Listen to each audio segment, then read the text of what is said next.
My favorite picture of Jesus is always Jesus smiling.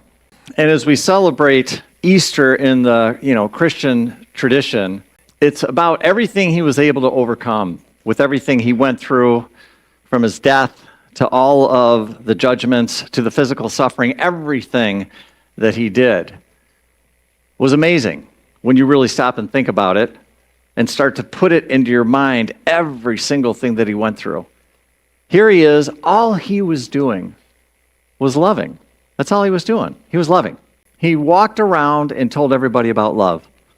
And he walked around reminding them, oh, by the way, you are too. And he walked around, and that's all he was doing. His light was so bright, they couldn't handle it. At that time, they couldn't handle it. And so what did they do? Well, they did what they did, and they came after him. Why? Because it was too much light. It was too much love. We can't have that. Are you kidding me? We've got the old ways. We've got the old traditions. Who are you? Who are you to show up and be like this? And Jesus didn't argue. He didn't yell. He didn't scream. He didn't do anything. You know what he did? He just shined his light, and he shined his love. Metaphysically, when we talk about Easter, metaphysically, it's the awakening and raising to spiritual consciousness of the I am within us, which has been dead. And when I read that and I was thinking about it, I thought to myself, I don't really believe that. And the reason I don't really believe it is because I don't believe that's what's inside of you, which is the same thing that was inside of Jesus, was dead. Instead, I crossed it out and I put it asleep. Because do I believe that that part of us that's inside of us, that's connected to God, that's in a sense is our higher self, do I think that part of us can be asleep? Well, as somebody whose higher self was asleep, I can tell you that was my experience till all of a sudden I decided to do something about it. And so then I thought about the idea of, well, what if Easter was for sure about the awakening, but what instead of being about the awakening, what if it was about the awakening of our own indwelling Christ? What if that was the case? In other words, what if each and every one of us had something inside of us that's there, can't get rid of it, it ain't dead, and what if this whole story, this whole idea of Easter, if we looked at it a little bit differently, and we started thinking about this idea of the indwelling Christ, this part of us that can be brought to life, right? Eric Butterworth, I think, said it perfectly. He said, Easter's a time to take a new look at ourselves and contemplate the divinity within us, because that's what Jesus did. He contemplated the divinity within himself to the depths of our own innate God potential. And again, I really do believe that that's what Jesus showed us, is that there is an incredible amount of potential each and every one of us has inside of us because of this piece of divinity, because of this thing we call our indwelling Christ. It's there. It is absolutely there. And then he goes on to say, it's a time to reappraise the principle that makes all overcoming possible. Isn't that what Jesus did? Didn't he overcome? Yes, he overcame. And so when I think about Jesus and everything I'm kind of busy right now. I know, Jesus, it's Easter. Happy Easter, by the way. Yeah, I get that. Yeah, but I got like a whole talk prepared. And you want me to do what? Are you serious? Hold on. Okay, okay, all right. You want me to tell him what? Okay. Hold, slow down. I can't write that fast. Hold on. Okay. What else? Okay. And what else you got? Okay. Oh, now that's funny. That is funny. I think they're going to like that one. Okay. What else? And, okay, that's a lot. I only got so much time, and if I go any further, Jerry Bach is going to be really mad. Okay. All right. Cool. You got anything else? You good? All right. Hey, I love you. Have a great day. All right, bye-bye. Well, apparently, we've got a different plan. So I got some things I want to share with you that Jesus wants you to know today. And first of all, he wanted to know if you knew why nobody would play hide and seek with him. It's because they knew that he would always show up after the third day.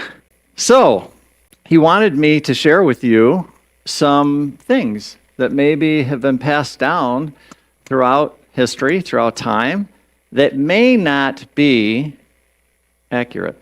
First of all, the first thing he said was, no more gloom or doom. He said enough. He said, I went through something very intentionally because I was trying to show something to the disciples that I wanted to show them. It wasn't to show everybody else or for everybody else to look at it and go, whoa. That is not what the intention of that experience was like for him. He said, so could we lighten up on the whole cross and the blood and all that other stuff like that? That is just not really what I'm wanting to share on Easter, especially on Easter Sunday. And then he said, I want you to remind them that they're never, ever, ever separate from God. Ever. That's impossible, and that's a lie. That's impossible, and that's a lie. He then said, you better make sure that they know that they were never born in original sin. Ever. That's a lie. And the truth is, each and every one of you is an incredible, beautiful, amazing expression of God. And by the way, he loves you very much. And he's very pleased with exactly what's going on right now. He said, and tell them to quit looking at me and say, well, I could never do what Jesus did. That is not the point of the whole thing. He went on to say that he wasn't kidding when he said, this and far greater things shall you do. Look that up. It's in the Bible. I swear. It's there. He said that, and he meant it. This and far greater things shall you do. And then he said, and by the way, I know people call them miracles.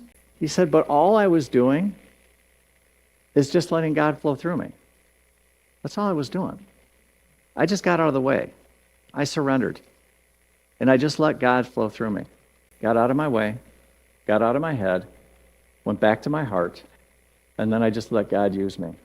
That's what miracles are, is when you get out of the way. And then he said, I want you to hear this, it's important, that I was not the only Son of God. I was not. Nor was I more important than anybody. That's not true. It's not. You are all, every single one of you, is the son and the daughter of God. Every single one of you, whom God loves equally, not more than or less than. And then he said, you are way more than your body. Way more than your body. You're a spiritual being having a human experience, not a human being having a spiritual experience occasionally. And then he said, don't ever forget, the kingdom of heaven is within you. It's not out there. It's not in another person. It's not in a book. It's inside of you. Go there often. In silence, in quietness. Go stand in nature. Put your feet on the ground. Hug a tree. And let it remind you of who you really are. No more focusing on just him. Instead, why don't you focus on your own indwelling Christ, that thing that's within you. That's where you will meet God. That's where you'll meet God. And focus on your own relationship with God. That's what Jesus did. That's what he did. Right? Know that you have the exact same thing inside of you that Jesus did. No difference. That indwelling Christ, the part of us, it was the same thing that connects us all to not only each other, but connects us to God and to everything. Because the truth is, we really are all one. We really are all one. The only difference, Jesus said, was that I chose to awaken the indwelling Christ. I chose to focus on that. I breathed life into it, and I let it come alive over the course of my life till I knew that I was one with it, and you couldn't separate it. You could not separate it. I knew that I was one with God. He chose to focus on love, on unity, on forgiveness and compassion. He didn't choose to focus on hate and division and judgment. And then he said, remind them we're all made of the same stuff. All of us are made of the same stuff. And then he said, ask him, what are you waiting for?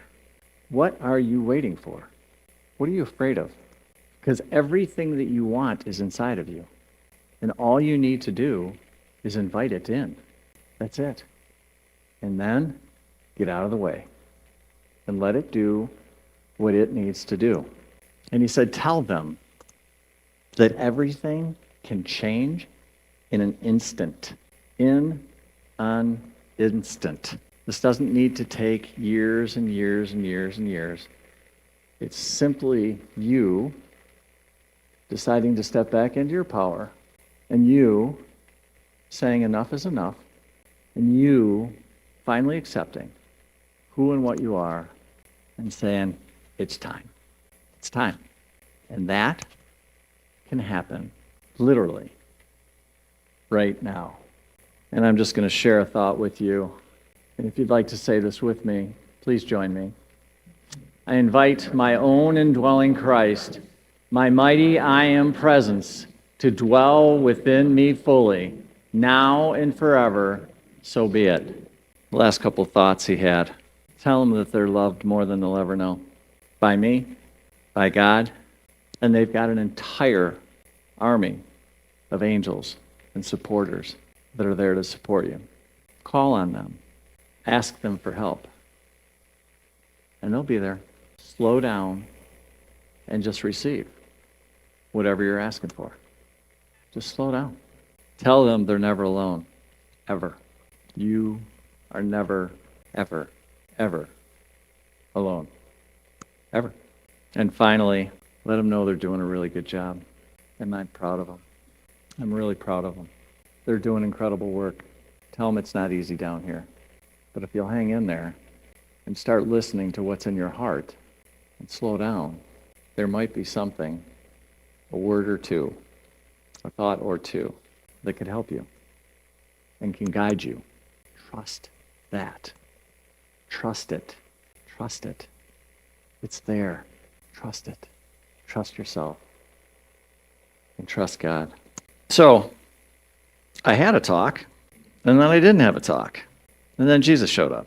Yeah, absolutely. I think Jesus was like such an amazing teacher, and I think his teachings have been distorted so poorly that their little bit of light that was left there, it's hard at times for me to read some of the stuff when I just feel like he lives. And he was love, man. I mean, that's what he did. He loved as much and greater, not greater, as much as anything could have ever have lived and loved.